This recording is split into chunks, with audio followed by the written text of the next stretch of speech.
4 महीने ही बस बचे हुए हैं जब या तो तुम्हें गिल्ट होगा कि एक और साल लाइफ का बर्बाद हो गया, या तो तुम इन 4 महीनों को इस तरीके से यूज करोगे कि तुम इस गिल्ट से बच पाओ।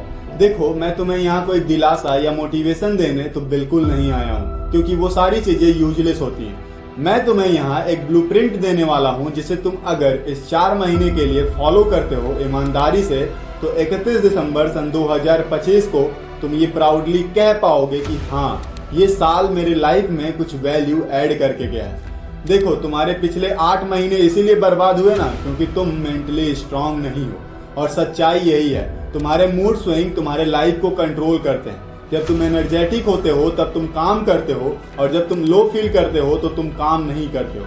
और ये सारी चीजें इशारा करती हैं कि तुम मेंटली स्ट्रांग नहीं हो। और मेंटली स्ट्रांग होने के लिए मैं कुछ स्टेप्स बता रहा हूँ जिसे तुम अगले 4 महीने के लिए फॉलो कर लो तो तुम्हारा ब्रेन एकदम काम हो जाएगा। Step number 1, cut your distraction. देखो, आज के टाइम में डिमोटिवेशन से भी ज्यादा जो सबसे बड़ा प्रॉब्लम है ना, वो है ओवर इन्फॉर्मेशन। हम रील्स को देख करके इतना ज्यादा अपने दिमाग में इंफॉर्मेशन भर लिए हैं ना कि हमें समझ ही नहीं आता है कि करना क्या है। इसीलिए सबसे पहले अपने डिस्ट्रैक्शन को कट करो। इसके लिए मैं तुम्हें एक एक्सरसाइज देता हूँ। कल अपने फोन को 1 घंटे के लिए स्विच ऑफ कर देना। दिन का कोई भी 1 घंटा चूज कर लो, कभी भी तुम अपने फोन को 1 घंटे के लिए स्विच ऑफ करो, और फिर एक ऐसी जगह जाके बैठ जाओ जहां तुम्हें कोई डिस्टर्ब ना कर पाए। अब वहां शांति से बैठ के अपने आप को ऑब्जर्व करना है, स्पेशली अपने थॉट्स को। देखो कि तुम सोच क्या रहे हो, देखो तुम्हारा दिमाग जा कहाँ रहा है। ये सोचने की कोशिश करो, ये फिगर आउट करने की कोशिश करो कि इन 8 महीनों में तुमने गलती कहाँ पे की है। एक कॉपी लेके बैठना, और मैं तुम्हें गारंटी देता हूँ तीसरे दिन तक आते आते तुम्हारे पास आंसर होगा कि तुमने इस 8 महीने में गलती क्या की है और करना क्या चाहिए था। देखो, इस दुनिया की कोई भी प्रॉब्लम हो, कुछ भी हो, वो सब कुछ सॉल्व किया जा सकता है अगर इंसान खुद को टाइम देना शुरू कर दे तो। लेकिन हम इतना ज्यादा डिस्ट्रैक्टेड है ना कि हम शांति से बैठ ही नहीं पाते, कभी ये ऑब्जर्व ही नहीं कर पाते कि हमारा दिमाग कहना क्या चाहता है। और इसीलिए तुम इस थॉट को ऑब्जर्व करो। अब इसी चीज के बाद हम आते हैं स्टेप नंबर 3 पे, जो है चैनल योर एनर्जी। देखो, जब हम ज्यादा ओवर इन्फॉर्मेशन हो जाते हैं ना तो हम सब कुछ करने का कोशिश करते हैं। हमें ट्रैवलिंग भी करनी है, हमें अच्छी बॉडी भी बनानी है, हमें पैसा भी कमाना है, हमें एक अच्छा रिलेशनशिप भी चाहिए, और ये सब कुछ हम एक छोटे पीरियड में ही अचीव करना चाहते हैं। और यही सबसे बड़ी प्रॉब्लम है। जब हमारी एनर्जी इतनी जगह पे डिस्ट्रैक्टेड रहेगी तो हम किसी भी चीज में एक अच्छा रिजल्ट अचीव नहीं कर पाएंगे। देखो, सूरज की रोशनी बहुत तेज होती है, इसमें कोई डाउट नहीं है, लेकिन अगर उसी रोशनी को एक मैग्नीफाइंग ग्लास से एक जगह फोकस कर दिया जाए तो वो आग लगा सकती है। सेम हमारे साथ भी है, हमारे पास भी ऊर्जा है, हमारी भी एनर्जी है जो बहुत अच्छी है, इसमें कोई डाउट नहीं है। लेकिन हम उसे जब हर जगह बांट के रखेंगे तो हम किसी एक चीज में फोकस करके उसमें कुछ अच्छा कर ही नहीं पाएंगे। तो सबसे पहले अपनी एनर्जी को चैनल करो, कोई एक चीज पिक करो और उसके लिए एकदम ऑब्सेस्ड हो जाओ उस पर काम करने के लिए अगले 4 महीनों के लिए।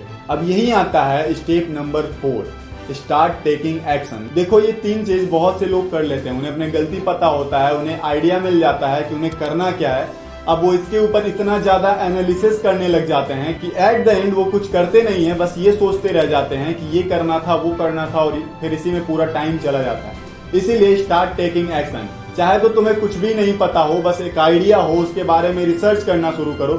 जो भी पॉसिबल एक्शन तुम अपने गोल के लिए ले सकते हो उसे लेना शुरू करो। चाहे तो तुम 100 में से सिर्फ 10% उसके बारे में जान रहे हो, चाहे तो तुम सिर्फ 1% जान रहे हो, काम करना शुरू करो। देखो, जिम में पहले ही दिन जाके तुम्हारा एब्स नहीं आ जाते हैं, तुम्हें कंटिन्यूअस जिम जाना होता है, एक्सरसाइज करना होता है, और एक दिन तुम्हारे एब्स बन ही जाते हैं। तो सेम विथ हमारे लाइफ के साथ भी है। हम ऐसा कोई स्टेज नहीं होगा, ऐसा कोई सिचुएशन नहीं होगा जहां सब कुछ अलाइन करेगा तुम्हारे हिसाब से। तुम्हें कहीं ना कहीं से शुरुआत करना ही होगा और एक दिन तुम वहां पहुंच जाओगे। और इसी से हम अपने स्टेप नंबर 5 पे आते हैं। देखो, ये 4 स्टेप जो मैंने बताया ये सब कुछ इंडोर है, और तुम्हें अपने कंफर्ट से बाहर निकलना भी बहुत ज्यादा जरूरी है, और इसीलिए तुम्हें वर्कआउट करने की जरूरत है। अगर तुम जिम जाते हो तो वेल एंड गुड, रोज डेली जिम जाना शुरू करो। अगर नहीं जाते हो तो 10 मिनट वॉक के लिए चले जाओ, चाहे तो टहलने चले जाओ, छत पे एक्सरसाइज कर लो। बस कुछ आउटडोर एक्टिविटी को अपने लाइफ में ऐड करो, क्योंकि ये तुम्हें तुम्हारे कंफर्ट जोन से बाहर निकालता है, और ये बहुत ज्यादा जरूरी है मेंटली स्ट्रांग बनने के लिए। अब ये था स्टेज नंबर 1 जहां तुम अपने दिमाग को मेंटली स्ट्रांग बनाओगे। अब स्टेज नंबर 2 आता है जिसमें हमें एक क्वेश्चन है। अच्छा सोचो, इस दुनिया के जो अल्ट्रा सक्सेसफुल लोग हैं या जो भी इंसान अपने दिमाग से बहुत ज्यादा मजबूत है, डिसिप्लिन्ड है, क्या चीज ऐसी होगी कि उसे वो हमेशा मोटिवेट रखती होगी? ऐसी कौन सी चीज होगी जो उसे काम करने पे मजबूर करती होगी? सुबह 4 बजे उठ के भी वो काम करना चाहता होगा। ऐसी कौन सी चीज होगी?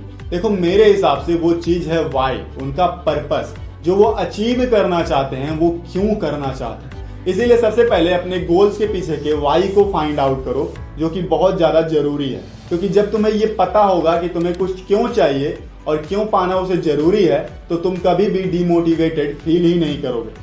देखो मोटिवेशन से ज्यादा जरूरी है हंगर।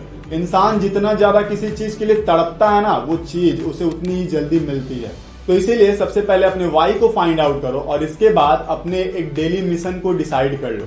लाइक तुम अपने उस गोल को डेली रूटीन में डिवाइड करो कि कुछ ऐसे स्टेप्स बनाओ जिसे फॉलो करके तुम लॉन्ग टर्म में अपने उस गोल की तरफ पहुंच पाओ। जिसमें मैंने ऑलरेडी वीडियो बना के रखा है, अगर चाहो तो तुम देख सकते हो। एंड देन उसके बाद आता है जनरल करना, क्योंकि तुम्हें फीडबैक की जरूरत है। जब तुम अपने गोल्स पे कंटिन्यू काम करते हो तो तुम्हारे फीडबैक तुम्हें सपोर्ट करते हैं, वो तुम्हें बताते हैं कि तुम कितना आगे चले आए हो। इसीलिए जर्नलिंग बहुत ज्यादा जरूरी है। अब एक लास्ट स्टेज जो सबसे ज्यादा इंपॉर्टेंट है, क्योंकि इसके बिना सारी चीजें फिर से वहीं पहुंच जाएंगी जहां से स्टार्ट हुई थी, और ये है कि अकेले रहने के लिए तैयार हो जाओ। क्योंकि ये कोई चैरिटी फंड नहीं है जहां तुम्हें लोग आके अप्रिसिएट करेंगे, तुम्हारे लिए ताली बजाएंगे या तुम्हें सपोर्ट करेंगे। नहीं, ये सेल्फ इंप्रूवमेंट है। ये खुद के लाइफ में कुछ करने के लिए है और इसीलिए ये तुम्हें खुद ही करना होगा। जब तुम लोगों को इसके बारे में बताओगे तो वो तुम्हें सपोर्ट नहीं करेंगे। कुछ लोग इससे जलेंगे, कुछ लोग तुम्हें नीचे खींचने की कोशिश करेंगे, क्योंकि वो नहीं चाहेंगे कि तुम ऊपर जाओ और तुम परेशान हो जाओगे। निगेटिव पीपल से दूर रहना बहुत ज्यादा जरूरी है, क्योंकि ये तुम्हारी पूरी एनर्जी को ड्रेन कर देते हैं और तुम्हें पता भी नहीं चलता है। इसीलिए अकेले रहने के लिए तैयार हो जाओ और अपने गोल्स के बारे में किसी को मत बताओ, अपने प्रोग्रेस के बारे में किसी को मत बताओ, तुम क्या अचीव किए हो ये भी किसी को मत बताओ। बस साइलेंट ग्राइंड, तुम और तुम्हारा काम। किसी को कोई शो ऑफ नहीं करना है, किसी को कुछ नहीं बताना, बस अपने काम से काम रखना है। बस सिंपल ये कुछ चीजें हैं जो तुम अगर इस 4 महीने के लिए फॉलो कर लेते हो ना, तो 31 दिसंबर को तुम आके इस वीडियो पे दोबारा कमेंट करना कि भाई ये सच में पावरफुल तरीका था। देखो मुझे पता है मैंने कोई मोटिवेशन, कुछ ऐसे अच्छा दिखने वाला, अच्छा जानने वाला नहीं बताया। मैंने एक रियल थिंग बताया। अगर तुम इसे यूज करते हो, आई गारंटी ये चीज तुम्हारे लाइफ में चेंज ला के देगी। तुम लिख के ले लो कहीं पे भी। तो तुम इसे फॉलो करो और 31 दिसंबर को मुझे जब हैप्पी न्यू ईयर विश करना, तो ये चीज बताना कि हाँ भाई तुम्हारा वीडियो सच में काम कर। बाकी मैं मिलता हूँ आपसे अगली वीडियो में। अगर वीडियो पसंद आया तो लाइक करो, किसी को शेयर मत करना, क्योंकि उन्हें अगर जरूरत होगी तो वो खुद इस वीडियो को जान लेंगे। बाकी मैं मिलता हूँ आपसे अगली वीडियो में। राधे राधे।